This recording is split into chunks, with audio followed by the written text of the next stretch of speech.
হেই beautiful people, আসসালামু আলাইকুম। আজকে আমি একটা স্পেশাল ব্লগ নিয়ে হাজির হয়েছি। 1st জানুয়ারি 2016 ছিল আমার ছেলে আজানের বার্থডে। তো আমরা হচ্ছে রাত 12টা 1 মিনিটে ওর জন্য একটা সারপ্রাইজ বার্থডে পালন করি। তো আজানের এটা ছিল 5th বার্থডে, তাই আমরা যে সারপ্রাইজটা প্ল্যান করেছি ওখানে আমরা 5টা গিফট ওর জন্য র্যাপিং করে রেখেছি। ও কেকটা কাট করার পরে ও হচ্ছে এই 5টা গিফট হচ্ছে আনবক্সিং করবে।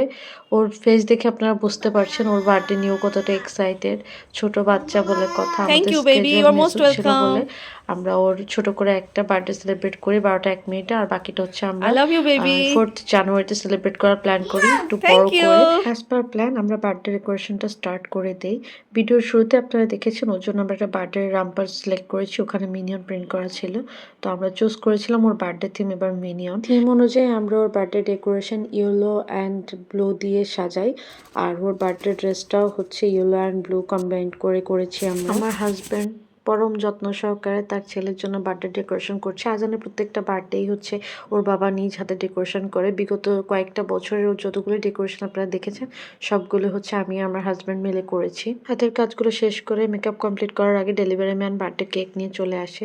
আমি সেটা রিসিভ করে নিয়ে আসি। বার্থডে কেকটা দেখতে পেয়ে আজান খুশিতে আত্মহারা। আমার মেকআপ কমপ্লিট করে আমি বার্থডে কেকটা নিয়েছি। আজানের সোলো কিছু ফটোশুট করে ফেলবো গেস্ট আসার আগেই। বার্থডে থিমের সাথে মিলিয়ে আমি একটা মিনিয়ন কেক অর্ডার করেছি ইয়েলো অ্যান্ড ব্লু শেডের। কেকটা আমি যেরকম অর্ডার করেছি ঠিক সেরকমই আমাকে ডেলিভার করা হয়েছে। ওদের টেস্টটাও বরাবরই খুব ভালো থাকে। আমি বার্থডে কেক পেজটা আমি মেনশন করে দিব। আজানের ফটোশুট শেষ করতে গেস্ট আসার সময় হয়েছে। এবার বেসিক্যালি আমার হাজব্যান্ডের অফিস কলিগদেরকে ইনভাইট করা হয়েছে।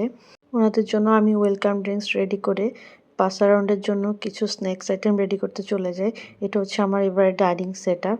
যেহেতু আমি বাফেট স্টাইল চুজ করেছি সো হচ্ছে আমার মেইন ডিশ কর্নার, আর এখানে হচ্ছে আমার ডেজার্ট কর্নারটা। আমার গেস্ট সংখ্যা বেশি হয়, আমি আজানের রুমটাকেও রেডি করে রেখেছি যাতে আমি এখানেও কিছু গেস্ট অ্যাকোমোডেট করতে পারি। পাস অ্যারাউন্ডের জন্য আমার স্ন্যাক্স আইটেম রেডি। এরই মধ্যে আমার সব গেস্ট চলে এসেছে। সবাই বাজানকে অনেক বেশি আদর ভালোবাসা দিচ্ছে আর বার্থডে উইশ করছে। কোনো কিছু আপ্যায়ন করবো না। সবাই যার মতো সেলফ সার্ভিস সবকিছু আছে যে এখানে প্রত্যেকে যেহেতু আমাদের কাছের মানুষ, সবাই বার্থডে পার্টিতে এনজয় করছে। আজানকে নিয়ে পার্টি অন করার জন্য ডান্স স্টার্ট করে দেয় সবাই মিলে। আজানকে নিয়ে পার্টি শুরু।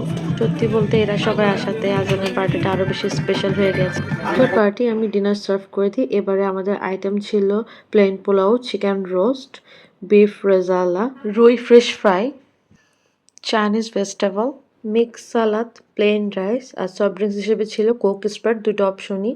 আর এখানে রয়েছে আমার ডেজার্ট কর্নার যেখানে আমি রসগোল্লা আর ক্রিম ক্যারামেল রেখেছি। সবাই ডিনার স্টার্ট করে দেয়। সবাই নিজের মতো করে প্রতিটা ফুড এনজয় করেছে অ্যাজ আই এক্সপেক্টেড।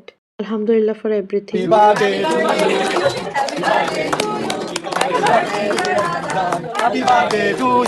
কাটিং শেষে সবাই আমাদের কাছ থেকে বিদায় নিয়ে যার যার গন্তব্যে পৌঁছে যায়। এইসব ছিল আজানের জন্য সবার পক্ষ থেকে ভালোবাসা আর দোয়া। সবাই আমার আজানের জন্য দোয়া করবেন। এই ছিল আজানের বার্থডে ব্লগ। সবাই ভালো থাকবেন। আল্লাহ হাফেজ। আসসালামু আলাইকুম।